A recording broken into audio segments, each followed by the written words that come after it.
নাইবে আমি মুজিবুর রহমান সাহেব এই বিকালবেলা একটা ভিডিও দেখছিলাম, জানি না কোথায় দেখেছেন কিনা, সংসদে তিনি বললেন, দু এক কথা দেখতে পারেন, তিনি বললেন যে দেখেন বিগত দিনে অনেক দল দীর্ঘ 5 বার 3 বার 2 বার 4 বার ক্ষমতায় ছিল, তারা সাংবিধানিকভাবে বলেছিল যে আমরা আল্লাহর উপর পূর্ণ আস্থাশীল, আল্লাহর উপর আস্থা নিয়ে আমরা এই দেশের সরকার গঠন করছি, আমরা সংসদ সদস্য হয়েছি। কিন্তু কোনো দল বা কোনো গোষ্ঠী আল্লাহর দ্বীন, আল্লাহর আইন, কোরআনকে বাস্তবায়ন করার জন্য কোনো ধরনের পদক্ষেপ গ্রহণ করা হয়নি। এবং তিনি অত্যন্ত দৃঢ়তার সাথে এই কথা বললেন, মহাগ্রন্থ আল কোরআনে 100 বিধিক আয়াত আছে যেগুলো হচ্ছে আপনার না সুযোগ, অর্থাৎ এগুলো করা যাবে না, এগুলো করা যাবে না, এই সমস্ত কাজগুলো তোমাদের জন্য হারাম করা হয়েছে, এগুলো সমাজের জন্য ক্ষতিকর।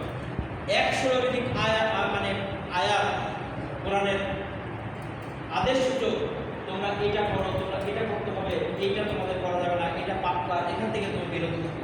প্রিয় ভাইরা, সংবিধান হচ্ছে একটা আইন এবং সেই সংবিধানের আইনের মাধ্যমে একটা দেশ পরিচালিত হয়।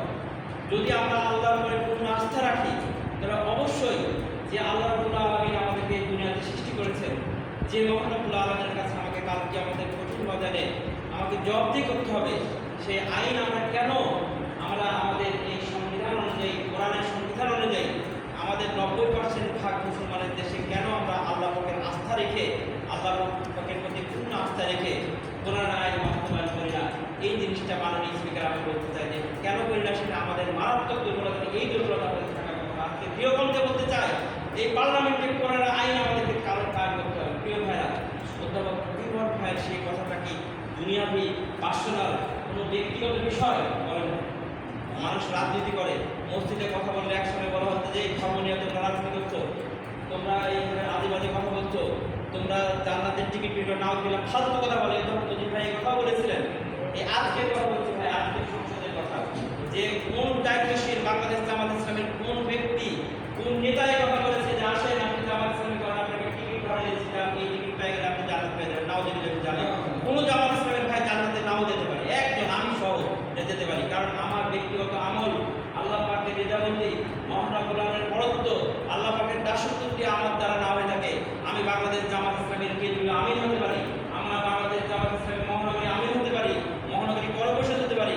আমার ব্যক্তিগত আমল যদি খারাপ থাকে, কিয়ামতের ময়দানে আমি ফারুক জাহান সহ কোনো ভাই জান্নাতে যেতে পারবো না। জামাত ইসলামী করে না করে সেটা কিন্তু এই কথাটা মিথ্যা প্রপাগান্ডা করার মাধ্যমে আজকে বর্তমান প্রধানমন্ত্রী বাংলাদেশ জামাত ইসলামীকে ছোট করার কারণে, ছোট করার জন্য, বাংলাদেশ জামাত ইসলামী সম্পর্কে সাধারণ মানুষের সম্পর্কে বিভ্রান্ত করার জন্য, যাতে মানুষ এখানে ভিড়তে না পারে। কথাটা বলবে কি ভাই? আদর্শিক কথা কি বলবে? আদর্শিক কথা বলবে ম্যাডাম খালেদা জিয়া খুব ভালো মানুষ ছিলেন, শহীদ প্রেসিডেন্ট জিয়া রহমান খাল কেটেছিলেন, অনেক ধরনের ভালো ভালো কথা। আর আমরা কি বলি? আমরা বলি রাসূল পাক সাল্লাল্লাহু আলাইহি ওয়াসাল্লাম হচ্ছে আমাদের আদর্শ, মহাগ্রন্থ আল কোরআনের আদর্শ অনুযায়ী আমাদের জীবন পরিচালনা করতে হবে। সেটা শুধু ব্যক্তিগত নয়, সেটা শুধু সামাজিকভাবে নয়, শুধুমাত্র রাজনৈতিকভাবে নয়, রাষ্ট্রীয়ভাবে, আন্তর্জাতিকভাবে, যেখানে যে অবস্থায় থাকি না কেন, মহাগ্রন্থ আল কোরআন, রাসূল পাক সাল্লাল্লাহু আলাইহি ওয়াসাল্লামের হাদিস দ্বারা আমাদেরকে পরিচালিত হতে হবে। এখন এই প্রসঙ্গ যদি করতে যে কোনো ব্যক্তি বলে তুমি রাজাকার ছিলা, তুমি 71 সালে আল-বদর বাহিনী গঠন করেছিলা, তুমি এই করেছিলা, এই সমস্ত কথা ব্যক্তি কেন্দ্রিক করতে পারে, দল কেন্দ্রিক করতে পারে, কিন্তু মৌলিকত্বের ক্ষেত্রে, আল্লাহর দ্বীনের কাজের করার ক্ষেত্রে, নিজের আমল আখলাক করার ক্ষেত্রে এই থেকে কোনো দ্বিধা বিভক্ত হওয়ার কোনো সুযোগ কিন্তু নাই। যখন কোনো আদর্শিকভাবে মোকাবেলা করতে না পারে, তখন আমাদের ভাইরা আমাদেরকে বিভিন্নভাবে কথা বলে। প্রিয়ভাবে আমি সেই দিকে যাব না। আজকে আপনাদের যে কথাটা বলতে চাচ্ছিলাম, যে কথাটা বলতে চাচ্ছিলাম, যে আমরা যে জায়গা থেকে এসেছি, যে বললাম 100 বছর আগে আমরা কিন্তু ছিলাম না, আমাদের অস্তিত্ব ছিল না।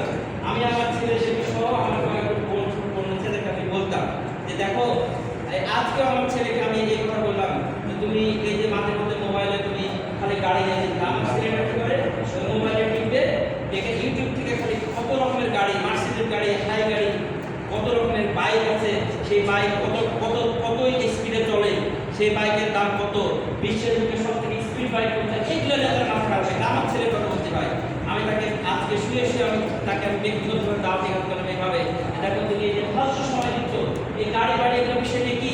তোমার কি কোনো অস্তিত্ব ছিল? তুমি তো আমার ছেলে, তোমার কি কোনো অস্তিত্ব ছিল না। আমার আজকে যখন আমি তোমার থেকে ছোট ছিলাম না, আমি নিশ্চয় আমার ছোট বাচ্চা, আমি একসময় বাচ্চা ছিলাম, আমি বড় হয়েছি, তোমার মতো ছেলে আমার হয়েছে, আবারও তোমার আমরা বিয়ে দেবো, তোমার বাচ্চা হতে পারে, তুমি আমার মতো বয়স্ক হবা, একসময় দুনিয়া থেকে বেরোয় দিবা। একটা মাত্র 50 বছর, 60 বছর, 100 বছর এইটুক জীবনের জন্য তুমি দুনিয়াতে আসছো। তুমি কিভাবে আসলা দুনিয়াতে, কিভাবে আল্লাহর কাছে যাবা এবং তোমার আত্মা কোথায় যাবে সেই বিষয় সম্পর্কে তুমি নিজেকে অবহিত হও, নিজেকে চিন্তা করো, এই নিয়ে গবেষণা করো, অদর্শন শুনো, কোরআন পড়ো, হাদিস পড়ো, মানুষ কিভাবে চলছে, কিভাবে চলছে এই সমস্ত বিষয় সম্পর্কে জানো, জ্ঞান অর্জন করো, আল্লাহ দিনের জ্ঞান অর্জন করো, যেটা তোমাদের কাজে লাগবে। এই সমস্ত আলতু-ফালতু ইস্যুতে চিন্তা থেকে সময় নষ্ট করার কোনো সুযোগ কিন্তু একটা মানুষের নাই। প্রিয় ভাইরা, আমি আমার ছেলেকে সে দাওয়াত দিচ্ছি, আপনাকে আমি সে দাওয়াত দিচ্ছি যে আজকে আমার সময় নষ্ট করছি। দেখেন আল্লাহ পাক কোরআনের কথা বলছেন, ওয়াল আসর ইন্নাল ইনসানা লাফি খুসর ইল্লাল্লাযীনা আমানু ওয়া আমিলুস সলিহাত ওয়া তাওয়াসাউ বিল হক ওয়া তাওয়াসাউ বিস সাবর। সময়ের কসম, নিশ্চয়ই মানুষ ক্ষতির মধ্যে নিমজ্জিত রয়েছে, প্রত্যেকটা মানুষ ক্ষতির মধ্যে নিমজ্জিত রয়েছে। আমি আপনি এই সমাজের মধ্যে চলতে উঠতে উঠতে ক্ষতির মধ্যে আমরা আছি। আল্লাহ পাকের ঘোষণা, সময়ের কসম আল্লাহ পাক বলছেন যে তোমরা সকলেই ক্ষতির মধ্যে নিমজ্জিত আছো, কিন্তু ক্ষতির মধ্যে নিমজ্জিত কার নাই? ইন্নাল ইনসানা ইল্লাল্লাযীনা আমানু, যারা ঈমান এনেছে। আলহামদুলিল্লাহ বলেন, আমরা ঈমান এনেছি। যারা ঈমান নাই, যাদের ঈমান নাই, আল্লাহ রাসূলের প্রতি ঈমান নাই, কিয়ামতের ময়দান সম্পর্কে ঈমান নাই, কিতাব সম্পর্কে ঈমান নাই, নবী আম্বিয়া কেরাম সম্পর্কে ঈমান নাই, তাদের কাছ থেকে আমরা বলতে এইটুকু ভালো আছে, আল্লাহ পাক আমার আমলের দিকে ঘাটতি থাকতে পারে, কিন্তু আমরা ঈমান এনেছি। ওয়া আমিলুস সলিহাত, ঈমান এনেছে তা নয়। আমাদের জামাত ইসলামীর যেটা মৌলিক কথা, একজন ব্যক্তি সে আল্লাহ এবং আল্লাহ রাসূলের প্রতি পূর্ণভাবে ঈমান আনবে। সে কোন ঈমান? যে আল্লাহ পাক আমাকে এই দুনিয়াতে পাঠিয়েছেন, রিজিক দিয়েছেন, আল্লাহ পাক আমাকে জীবন দিয়েছেন, আল্লাহ পাক আমাকে আমার মৃত্যু, আমার হায়াত, আমার জীবন, আমার কুরবানি, বলেন না সলাতি ওয়া নুসুকি ওয়া মাহমাতি লিল্লাহি রাব্বিল আলামিন, সকল কিছু আল্লাহ রাব্বুল আলামিন আমাকে দিয়েছেন, আল্লাহ রাব্বুল আলামিনের জন্য। এটাকে আমি মনে প্রাণে বিশ্বাস করব। শুধুমাত্র বিশ্বাস করে হবে না। আমাদের সমাজে যেটা হয়েছে যে আমাদের পার্লামেন্টে মুজিব ভাই যে কথাটা বললেন যে আমরা কি আল্লাহর প্রতি পূর্ণ আস্থা, আল্লাহর প্রতি পূর্ণ আস্থা, এখানে তো দুনিয়া নিয়ে আপনি পার্লামেন্ট আপনি শুনে দেখেন তো একটা দিন খালি দুনিয়ার ফালতু কথা, দুনিয়ার এটা নিয়ে সেটা নিয়ে, দুনিয়া নিয়ে আছে, পরকালের কোনো চিন্তা আছে তারা বেশিরভাগ পার্লামেন্টের সদস্যদের কোনো খবর নাই। তো আমরা যারা ইসলামী আন্দোলনের সাথে আছি তারা মনে করি যে আমরা আল্লাহকে বিশ্বাস করি, রাসূলকে বিশ্বাস করি, সে অনুযায়ী যে ব্যক্তিরা আল্লাহ এই আহ্বানকে, বিশ্বাসকে পরিপূর্ণভাবে ধারণ করবে, শুধুমাত্র বিশ্বাস অর্জন করতে হবে না, ব্যক্তিগত জীবনে আমল করতে হবে। আমাদের সমাজে এটাই সমস্যা, বা ব্যক্তিগত আমল নাই। আমাদের ভাইদের মধ্যেও অনেক ভাইদের মধ্যে নাই। আমি এটা বলবো, বাংলাদেশ জামাত ইসলামের ভাইরা আমরা দুনিয়া নিয়ে বেশি ব্যস্ত, কিভাবে আমার চাকরি হবে, কেন করলো, আপনি কতটুকু দিনের পথে থাকতেন সেটা দেখেন না। আপনি মানুষের খুঁজলেন, আপনি মানুষের জন্য খালি সমালোচনা করেন, মানুষের কথা বলেন, দিনের কথা আপনি কতটুকু আমলদার, আপনি নিজে কিয়ামতের ময়দানে ইয়া নাফসি ইয়া নাফসি সেটা আপনার খবর নাই। আজকে বাংলাদেশ জামাত ইসলামী এইটা একটা কঠিন সিচুয়েশন পার করেছে, যে কারণে আমাদের ভাইদের মধ্যে দুনিয়াবি চিন্তা চেতনা বেশিরভাগ আমাদের মনের মধ্যে হয়ে গেছে। কারণ এখানে অনেক দেখেন যে একজন ভার্সিটির পয়সা, সে যখন 1 লাখ 1.5 লাখ টাকা ইনকাম করে, আর আমার চাকরি নাই, তখন ওই চাকরি নিয়ে আমার চার পাঁচ শেষ করে দিলাম, হেই তোমরা কি করছো, আমাদের চাকরি নাই, তুমি বিশাল একটা চাকরি দিলে, তুমি বড় বড় লেকচার করছো, ওই ফালতু কথা বলার আপনার সময় কোথায়? আপনি বলেন যে আপনি আমলের মাধ্যমে আল্লাহ পাক রিজিকের মালিক, আল্লাহ পাক আপনাকে কোনো না কোনো খুশিলায় আপনাকে হয়তো ভালো খাওয়াতে পারে, কিন্তু আপনি ওই উদাহরণ দিয়ে তো আপনি দুনিয়ার দিনের দায়িত্ব থেকে আপনি বঞ্চিত হতে পারেন না ভাই। আপনাকে অবশ্যই দিনের পথে একমত হয়ে আল্লাহ দিন কায়েম করার জন্য চেষ্টা করতে হবে। আমি যে কথা বলেছিলাম, আল্লাহর প্রতি পূর্ণ আস্থা বিশ্বাস অর্জনের সাথে সাথে আমরা একজন ভাইকে যে কাজটার কথা বলি যে ভাই আপনার কথা এবং কাজের বর্ণিলটাকে পরিহার করতে হবে, আমলের জিনিসকে আপনি সুদ ছেড়ে দিতে হবে। আপনি মিথ্যা কথা বলেন, মিথ্যা কথা ছেড়ে দিতে হবে। আপনি মানুষের সাথে খারাপ আচরণ করেন, মানুষের সাথে চলতে ফিরতে আপনার মুখ যে গালি বের হয়, আপনি যদি জামাত ইসলামী করেন ছেড়ে দিতে হবে। আপনি পাবলিক হন, তারপর আপনাকে দিনের পথে এই সমস্ত কার্যক্রম অর্থাৎ কথা এবং কাজের যে গর্মিল অর্থাৎ আমলিয়ার জিন্দেগিতে যে আপনার সমস্যা আছে, মানুষের সাথে ওয়াদা করলেন যে ভাই আমি টাকাটা দেন 10,000 টাকা, আপনাকে খুব ঝামেলা করেছি ভাই 10,000 টাকা আমাকে দেন, 10,000 টাকা যখন আপনাকে দিয়ে দিলাম, 1 সপ্তাহ যায়, 10 দিন যায়, 1 মাস যায়, এই দিকে ঘুরে ঘুরে ঘুরে ঘুরে আমরা দুনিয়ার ওইভাবে চলে যাই যে আর টাকাটা আমরা দিতে পারছি না। ওয়াদা খেলাপ করার জন্য মুনাফিকের লক্ষণ আমাদের ভাইদের মধ্যে ধরনের যদি হয়, সেই জামাত ইসলামের লোকরা আমরা যাবে না ভাই। এখানে এই কথাটা আমি জামাতের দায়িত্বশীল নিয়ে কথা বলছি, সেটা যদি মহানগরীর আমিরও হয়, সেটা যদি জামাত ইসলামের কেন্দ্রীয় আমিরও হয়, তারপরেও তার পক্ষে জামাত যাওয়া সম্ভব না। তা আমরা কি করছি? আমাদের লেনদেনের অস্বচ্ছতা। কি অস্বচ্ছতা? মানুষকে বললাম ভাই 10,000 টাকা দিয়ে ঋণ নিলাম, কিন্তু ওই ঋণটা আমি বলে ভাই 7 দিন পরে আপনাকে অবশ্যই দিয়ে দেবো ইনশাআল্লাহ, বললেন বলার পরে ঋণ নিয়ে আর খবর নেই, খবর নাই, 1 মাস 2 মাস 3 মাস তারপরে দুধ দিয়ে করে লুকিয়ে বাড়া। এটা তো ইসলামিক একজন মুসলমানের কোনো দায়িত্ব হলো না। তাহলে কথার কাজ আপনি আল্লাহর প্রতি পূর্ণ আস্থা আছে,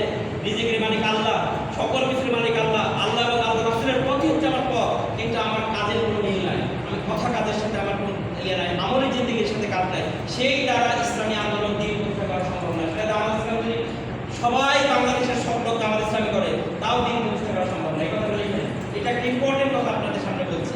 আল্লাহ রাসূল আপনারা জানেন মহানবী হযরত মুহাম্মদ সাল্লাল্লাহু আলাইহি ওয়াসাল্লাম যে দিন কায়েমটা করেছিলেন, সেই দিনের পথে কিন্তু সেই সময়কার মুশরিকরা কাফেররা তাকে কিন্তু বিভিন্ন ধরনের অফার দিয়েছিল। আপনারা একটা সহিহ হাদিসের বর্ণনায় সাহাবা রাসূলকে বলা হয়, ইয়া এ মুহাম্মদ, তুমি এত দিনের কাজ করছো, তুমি আমার এই লাত উজ্জা এই সমস্ত এদের তোমরা ইয়ে করো না, বন্দিগি করো না, আর আমরা তাদের ইবাদত করি, ঘটনা কি? তুমি কি চাও? তুমি কি চাও তোমাকে ক্ষমতায় বসাই দেব? আরেকটা তাদের অফার দিয়েছিল, তিনটা অফার, তার মধ্যে আরেকটা, তুমি কি চাও যে তোমাকে ক্ষমতায় বসাই দেব? বলো তুমি কি চাও প্রচন্ড সম্পদ? বলো তোমার কত টাকা সম্পদ লাগবে, আর তোমাকে বিশাল বহু পার্বত্য নবশা সম্পদ আছে, তোমাকে ভর্তি করে দেবো, সোনা দানা জহরত দিয়ে তুমি ভর্তি করে দেবো। আরেকটা অফার দিয়েছিল, তুমি কি চাও এই আরবের মধ্যে সব থেকে সুন্দরী রমণী যাকে তোমার সাথে বিবাহ বন্ধন আবদ্ধ হয়ে দিনের দাওয়াত এই যে নতুন ধর্ম নিয়ে আসতো, এটাতে তুমি বিয়ে দেবো। মহানবী হযরত মুহাম্মদ সাল্লাল্লাহু আলাইহি ওয়াসাল্লাম বলেছিলেন, যদি তোমরা এই পূর্ণিমার চাঁদ এবং এই সূর্য যদি এক হাতে চন্দ্র এক হাতে সূর্য যদি তোমরা আনার সক্ষম রাখো, সেটা যদি আমাকে দিয়ে দাও, আমি মুহাম্মদ রাসূলুল্লাহ এই দায়িত্ব পালন থেকে আমি বিচ্যুত হব না। প্রিয় ভাইরা, এই দ্বারা কি বুঝলেন? যে আপনার ক্ষমতা, আপনার সম্পদ, আপনার মেয়ে মানুষ, সুন্দর রমণী, এটার দ্বারা দিনের কাজ থেকে দূরে থাকার সুযোগ আছে। এবং সেই রাষ্ট্র ক্ষমতা তাকে দিতে চাইছে, কিন্তু কেন রাষ্ট্র ক্ষমতা নিতে চাননি? কারণ সে ধরনের লোক সেই সমাজে তখন প্রতিষ্ঠিত হয়নি, যারা দিনের জন্য, আল্লাহ পাকের জন্য, আল্লাহর রুহের জন্য, আল্লাহর বরকতের জন্য তারা কিন্তু একদম ইস্তেকামাত থাকবে, এই ধরনের লোক কখনো তৈরি হয়েছে না।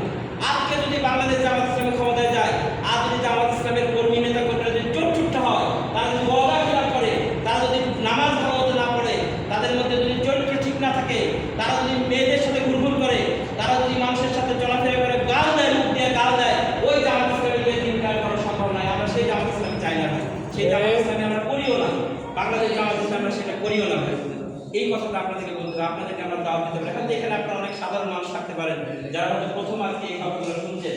ইসলামী আন্দোলন দিন প্রতিষ্ঠা করার কাজটা হচ্ছে এরকম জিনিস যে আপনি আল্লাহকে যেমন বিশ্বাস করবেন, রাসূলকে যেমনভাবে বিশ্বাস করবেন, পাশাপাশি আপনার আমলের জিন্দেগিতে পরিবর্তন আসতে হবে। আপনার ব্যক্তিগত জীবনে আপনি নামাজি হবেন, ব্যক্তিগত জীবনে আপনি আপনার বোনের সাথে, আপনি আপনার ভাইয়ের সাথে, আপনি আপনার পাড়া প্রতিবেশীর সাথে, স্ত্রীর সাথে আপনি ভালো ব্যবহার করবেন। আপনার ভাইরা, আপনার এলাকার লোকজন দেখে বলবেন যে হ্যাঁ, আওয়ামী লীগের লোকও দেখেছি, বিএনপির লোকও দেখেছি, জামাত ইসলামী লোক দেখেছি, তাহলে এখানে বুঝতে পারেন কে রাজাকার আর কে আলবদল। এটাই তো প্রমাণিত হয়ে যাবে ভাই। দুনিয়া ওই 71 সালে তার যাওয়া লাগবে না যে কে ওই খারাপ কাজ করেছে আর কে ভালো কাজ করেছে। প্রিয় ভাই, আমি সেই দিকে যাই না। আমি বলতে চাচ্ছি যে আমাদের আমলি জিন্দেগি, অর্থাৎ বিশ্বাসের সাথে আমার ব্যক্তিগত কাজ করা, ব্যক্তিগত আমল, তার মধ্যে কি আমি বাংলাদেশ জামাত ইসলামের হেভি কর্মী, আমার নামাজ কাজা, আমি মসজিদে যেতে পারি না, আমি বাংলাদেশ জামাত ইসলামের বিশাল কর্মী, এলাকার একটা হেভি হত্যাকর্তা, আমি হেভি সাহসী মানুষ, আমি দাঁড়ায় গেলে, আমি যদি একটা লাভ দাঁড়িয়ে দাঁড়ায় যাই তাহলে পাড়ার মধ্যে কথা বলতে পারবে না, কিন্তু আপনার মুখ খারাপ। আপনি বাংলাদেশ জামাত ইসলামী করেন, ইসলামী আন্দোলন করেন, কিন্তু আপনার পাড়া প্রতিবেশীরা আপনার জন্য সন্তুষ্ট নয়, এই বলে যে লোকটা তো পেঁয়াজ হবে একটা, এবার কিসের জামাত ইসলামী? ওই ইসলামী আন্দোলনের কোনো কর্মী দিয়ে এই এলাকায়, এই অঞ্চলে দিনের প্রতিষ্ঠা করার কাজ করা সম্ভব নয়, এটা উচিত না। আমাদের মূল দাওয়াতটা হচ্ছে আমি যে বিশ্বাস করি পরকালে আমাকে যেতে হবে, দুনিয়াতে অল্প সময়ের জন্য এসেছি এবং এক সময় আমাকে আল্লাহর কাছে চলে যেতে হবে, এই পূজার গুরুস্থানে আমাকে দাফন করা হবে। কিয়ামতের ময়দানে আমি যাতে দাদা পেতে পারি, সেই সন্তুষ্টি লাভের নিয়াতে আমার আমলের যে দিকটা শুরু করতে হবে ওই বিশ্বাসের সাথে। সেই কোন বিশ্বাস? আল্লাহর প্রতি বিশ্বাস, আল্লাহ রাসূলের প্রতি বিশ্বাস, কিতাবের প্রতি বিশ্বাস এবং নবী রাসূলের প্রতি বিশ্বাস। যে বিশ্বাসের গুলো যে আমসার যে আপনার সাতটি বলা হয়েছে, প্রত্যেকটা বিশ্বাসের সাথে সাথে আমার আমলগুলো শিখতে হবে। আমি বিশ্বাস করলাম সুদকে আমি কিছু মনে করতে দেবেন না, কোনো ভাই সুদের সাথে জড়িত থাকতে পারে।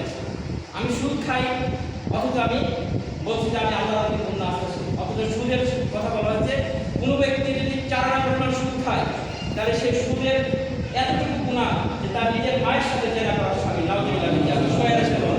আমাদের সমাজের মধ্যে আমি দেখেছি। আমাদের ভাষাতে বহু ব্যক্তি, মাফ করবেন ভাই, এইসব বাস্তবতা। অনেক ব্যক্তি আমরা একসময় ছোটবেলা শুনেছি, এখনো শুনি বিভিন্ন জায়গায়, মাহাদুর হয়ে গেছে ভার্সিটির প্রফেসর, মাফ করবেন আমাকে, সুদের সাথে কারবার করেন, লাখ টাকা কোটি টাকা কামাই করে নিয়ে এসছে, সুদের মানুষকে টাকা দেয়, সুদ সহ টাকা দিতে জানে। ওই ব্যক্তি ইমানদার ব্যক্তি হলেন, সে কিসের প্রকার চায় সেটা কোনো বিষয় আমাদের জন্য না, কিন্তু ইমানদার ব্যক্তি হয়ে থাকে তাহলে সে সুদের সাথে চলে থাকে। আপনারা জানেন বাংলাদেশ জামাত ইসলামী যারা লোক, এখানে আমরা 5 জন যারা রোপণ, তারা যদি কোনো সুদী ব্যাংকে চাকরি করে, তারা তো করে না, তবে যদি কোনো ব্যক্তি সুদী ব্যাংকে চাকরি করে, সে যতই সংগঠনের বিশাল কাজ করুক না কেন, বিশাল উন্নয়ন তাকে জামাত ইসলামে রোপণ করা হয় না। এটা জানতেন কে বলেন তো? জানেন না কে এটা জানতেন না কে? সবাই জানেন? আলহামদুলিল্লাহ, তাহলে বোঝা গেল আপনার কিছুটা জানেন। যারা সুদী ব্যাংকে চাকরি করে, অর্থাৎ সোনালী রূপালী বিভিন্ন ব্যাংকগুলো আছে, বাংলাদেশ ব্যাংক সহ, সে ব্যাংকে যারা জামাত, কোনো ব্যক্তি জামাতের কর্মী পর্যন্ত হতে পারবে, কিন্তু রোপণে আর তাকে দেওয়া হয় না, শপথ তাকে দেওয়া হয় না। কেন জানেন? বলা হয় যে তুমি রিক্সা চালিয়ে খাও, তুমি বাদাম বিক্রি করে খাও, কিন্তু সুদের সাথে তোমাকে জড়িত করার কোনো সুযোগ নেই। সুদের একটা বর্ণনায় আছে যে কোনো ব্যক্তি যদি সুদ খায়, নিজে যদি সুদ গ্রহণ করে, সুদের লিখে সুদের সাক্ষী হওয়া, কিয়ামতের বাজারে সাথে একই ঘটনা অপরাধ হবে। কিয়ামতের চিন্তা করেছেন? এখন আমি আল্লাহর প্রতি পূর্ণ আস্থা, আমরা রাসূলের প্রতি পূর্ণ আস্থা, কিন্তু আমি পুরোপুরিভাবে সুদের সাথে জড়িত রয়েছি। তাহলে আপনি কিসের জামাত ইসলামী করেন, দিন কায়েম করেন? আমাদের যেটা মূল স্ট্র্যাটেজি বা কৌশল, সেটা হলো এই, আমাদের যেটা ব্যাপার সেটা হয় যে কোনো ব্যক্তি তখন পর্যন্ত রোপণ করতে পারবে না যখন পর্যন্ত সে সুদী গাড়িটা ছেড়ে সে প্রয়োজনে রিক্সা চালাবে, প্রয়োজনে সে বাদাম বিক্রি করে খাক, প্রয়োজনে সে মুদির দোকান দিক, ছোট একটা মুদির দোকান দিয়ে তার জীবিকা নির্বাহ করুক, কিন্তু সুদের সাথে কোনোভাবে জড়িত হবে না।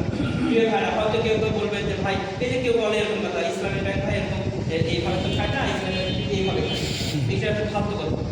ফালতু কথা এই জন্য, আপনি যখন পর্যন্ত বাংলাদেশে ইসলামী রাষ্ট্র প্রতিষ্ঠা কায়েম না হবে, তখন পর্যন্ত কিন্তু পরিপূর্ণভাবে দিনের কাজ করা খুবই কঠিন।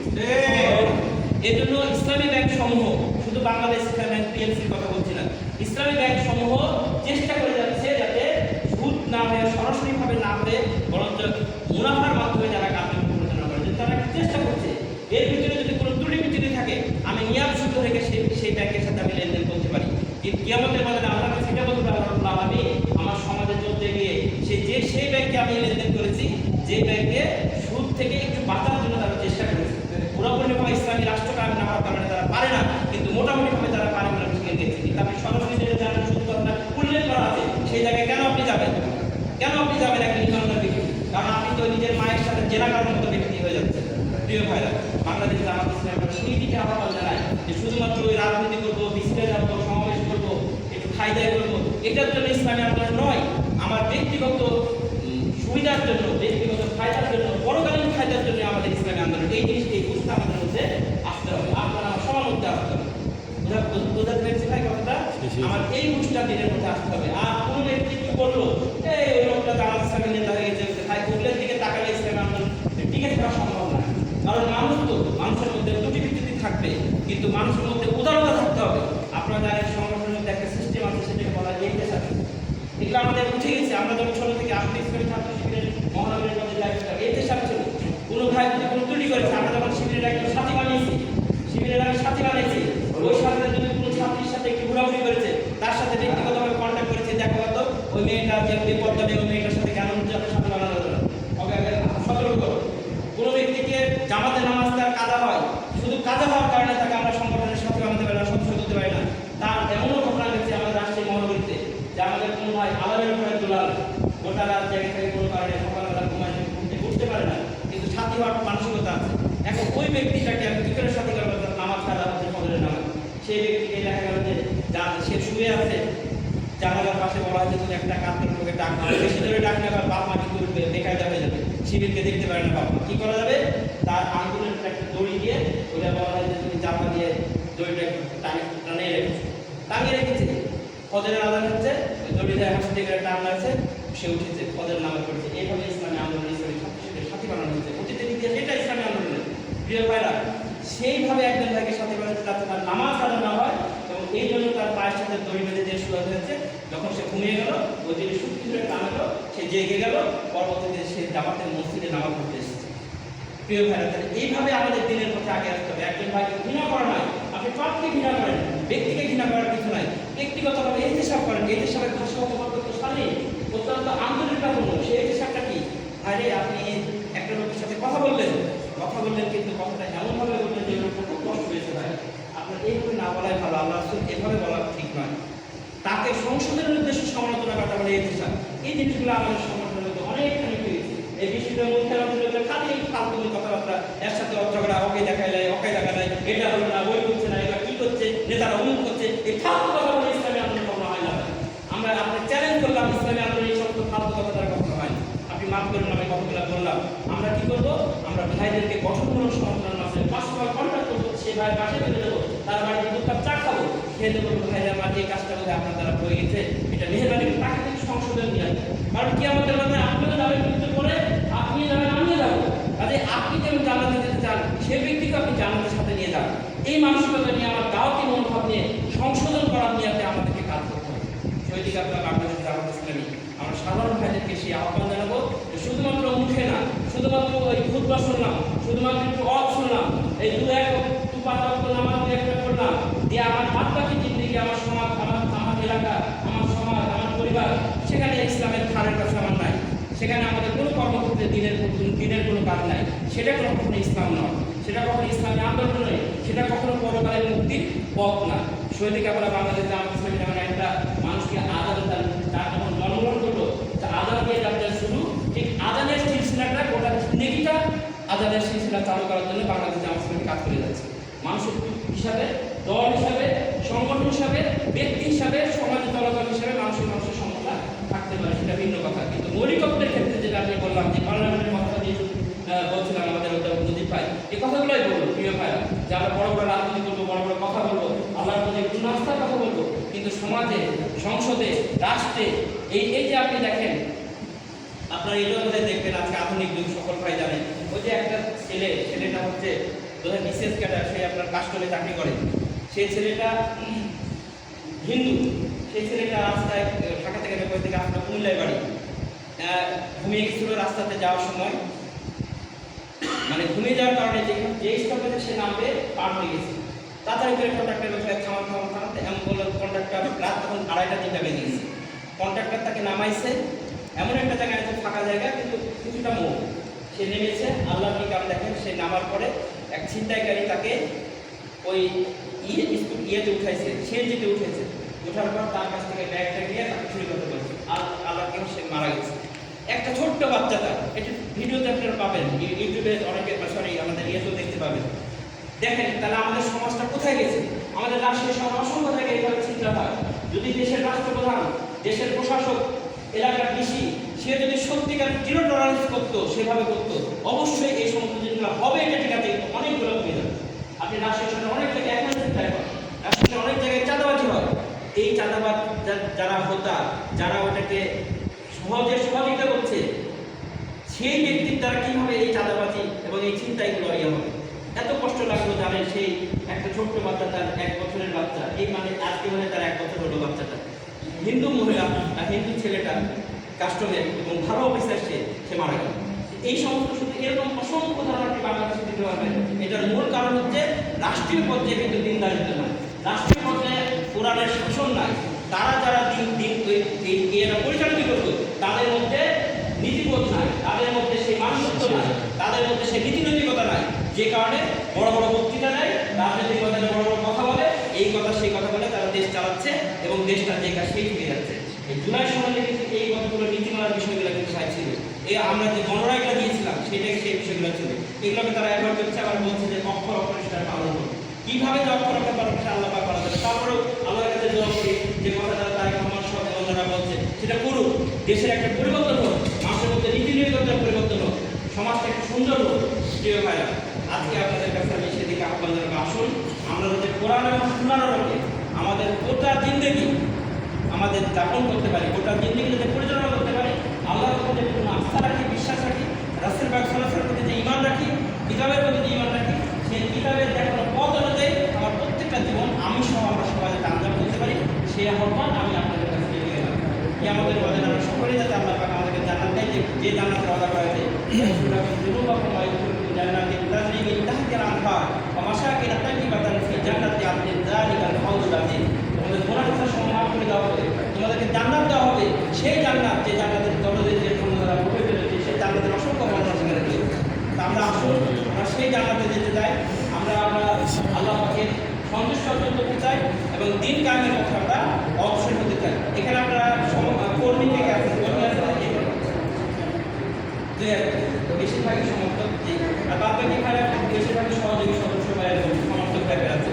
তা আপনাদের সাথে আমার আহ্বান হলো যে আমাদের দিনের পথে, ইসলামের পথে আপনাদের কর্মী হয়ে যেতে হবে, ঠিক আছে? চেষ্টা করেন আমাদের সংসদে কীভাবে কর্মী হতে হয় এই ব্যাপারে আপনারা একটু চেষ্টা চালান।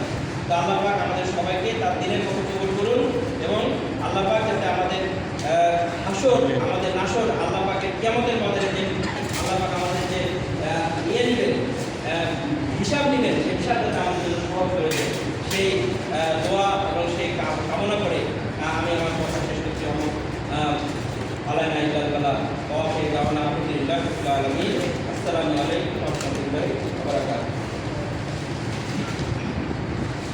কোন বিষয় জানা